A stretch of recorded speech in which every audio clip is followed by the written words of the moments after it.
Hey everyone, welcome back to the Family That Podcast. So today, what are we going to talk about? Before this year ends, I just want to get a few things off of my chest. That's what this video is today. Alright, so I had to take some time away because the world is crazy right now and I just can't deal. So what I want to get off my chest is this, right? We're always constantly fighting Republican versus Democrat. I'm sick of that. I'm sick of that fight. I'm sick of it. Both sides are using propaganda to anger the other side. And it's just quite annoying at this point. I just want change. I feel like everybody in the real world just wants change. We don't want our politicians to keep fighting and all of these things. We want to see tangible things that's going to help all of us out. That's what I feel like we all want. As we focus on, elections coming up, everybody's talking about there's going to be a red wave, there's going to be a red wave. So everybody's concerned about a red wave because, a lot of things just look like it's the Democrats' fault right now. And I totally get where people are coming from. For example, I'm in the state of Georgia, so we're talking about the governor's race. And of course, Stacey Abrams was like, okay, we're going to run again for governor. I'm not excited about that because as an independent, I have to look at both sides to see who I'm going to go for. And I'm not excited about Stacey Abrams running again. I feel like if the Democrats want to win their elections, they should put their very best out there. And there shouldn't be people that failed the first time. That's just my personal opinion. And because through this whole thing, through this pandemic, we see a clear side of things. We see the crime wave, we see supply chain, we see certain types of agendas that are being pushed, and it looks like it's one side that's pushing it, and it's the left. So a lot of people are not going to want to vote for Democrats, or they're going to be weary to vote at all. And if you don't have strong candidates, then it makes people not energized, makes them not want to get out there to vote. Anyways.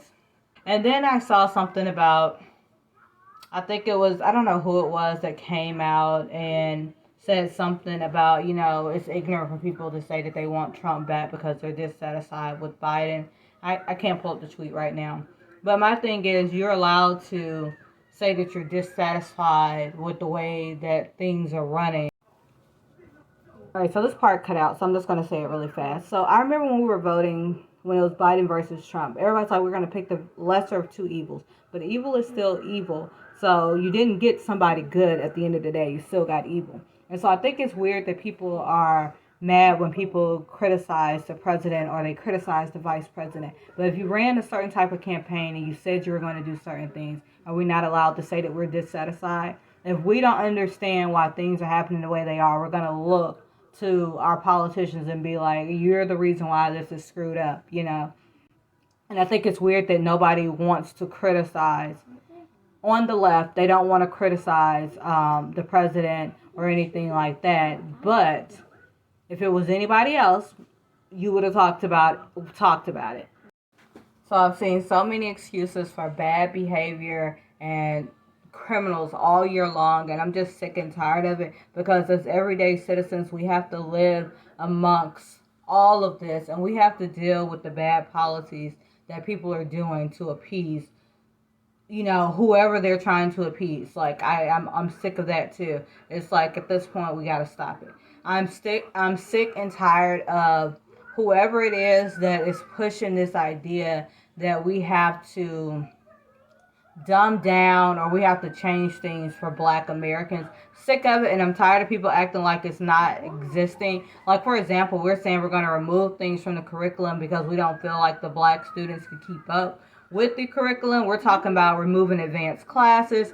We're talking about all of these things, and nobody realizes that they're pretty much saying that our kids are not able to perform at the level that is currently set, and we're going to have to do something to help them perform. And we're not going to do something by putting in extra resources. We're just going to take these things out because they can't do it. If you don't see a problem with that, I have a whole problem with that. Our kids are not dumb.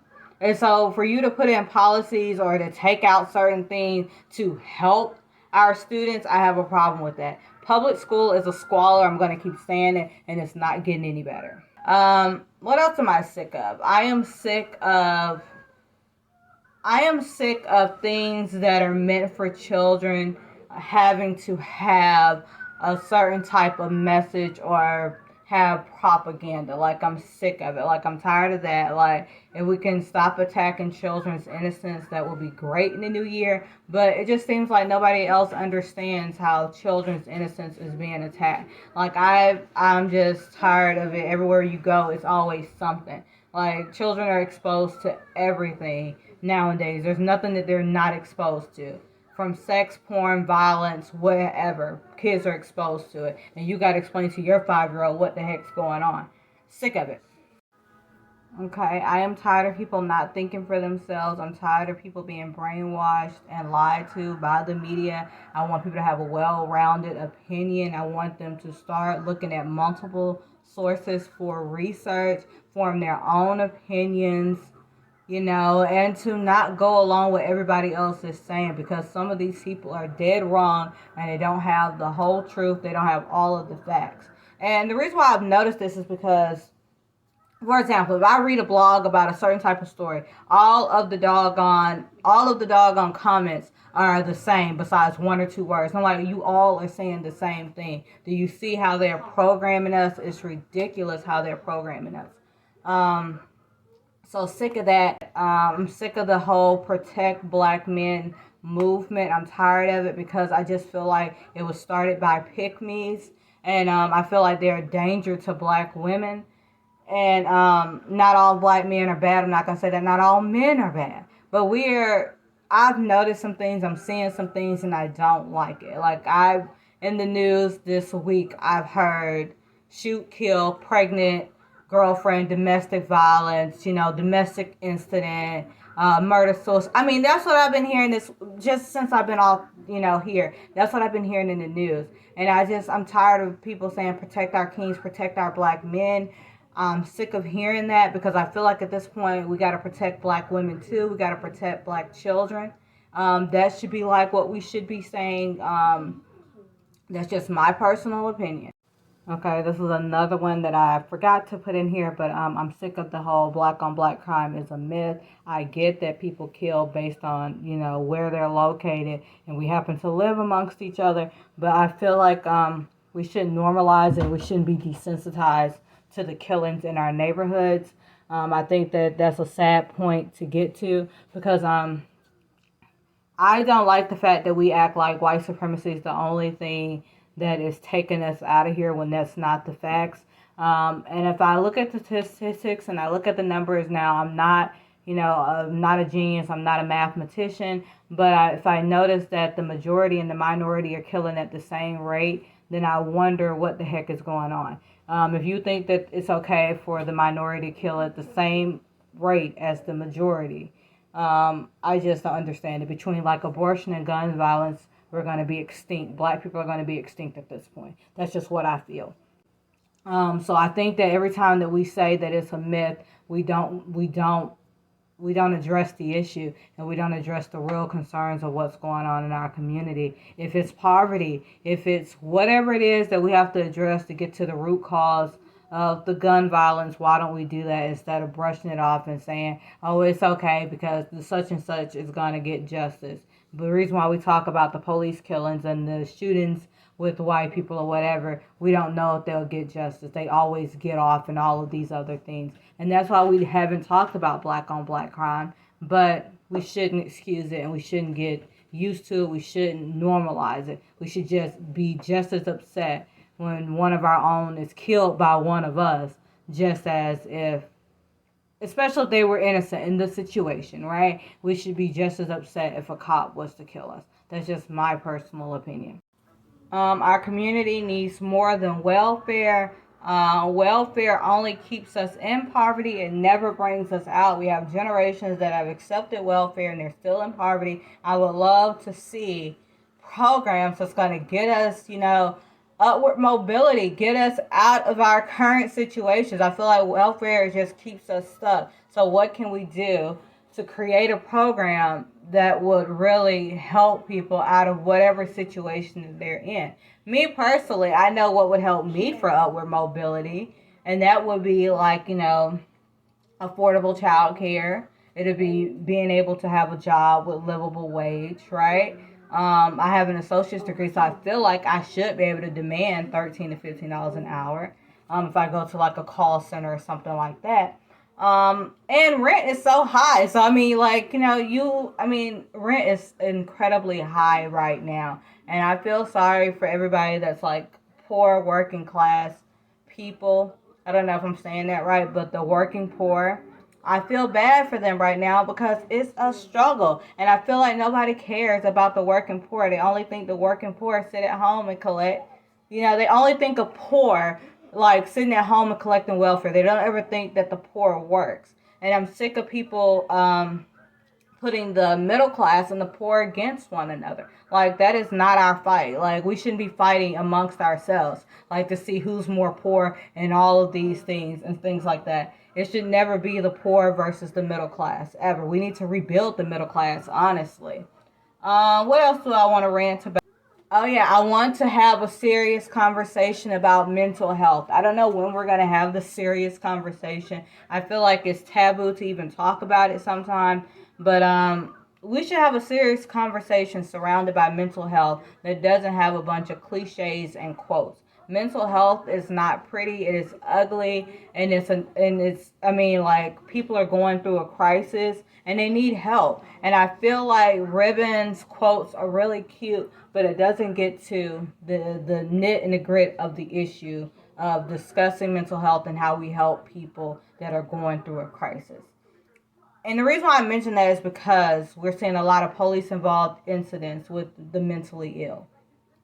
Not only that, we have people that have music that talk about depression, that talks about being sad, and talk about their mental health. And it's great that they have found an outlet for themselves, but at the same time, we have so many people struggling that I worry about the people that are listening to this and how that affects them and their mental health in the long run. So I would love to see a real conversation about mental health. I mentioned this on Twitter right before the school year started. I said that, for 2 years or how many ever months kids stayed at home. We don't know people's lifestyles, what kids have been through, and we completely ignored the elephant in the room that kids went through a lot during the pandemic and their mental health suffered because of it. I know because I had a 7-year-old in crisis during the pandemic. So, and I made that post about we're just going to throw all of these kids with all of their issues into a school building together and we're going to hope for the best and we're never going to address the elephant in the room. I wonder how that's going to work out for the schools.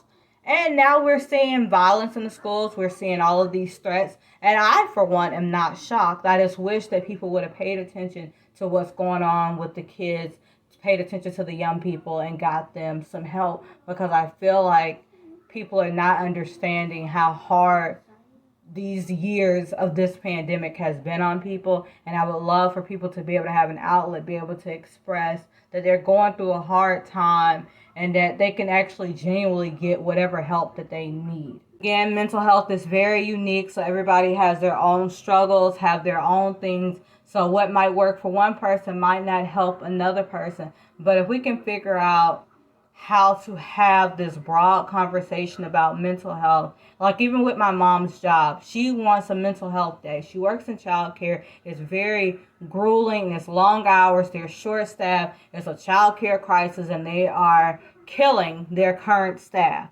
And so my mom is like, I just need a day off where I could just think about my mental health or I could just have a breather. And guess what? These people will block out days for you not to have that day. So why can't employers do better and let people have that mental health day or break that they need? I just feel like we should incorporate that some type of way. I feel like we all need a time to just reset and to rest. Like, I feel like this culture of always hustling is detrimental to us all.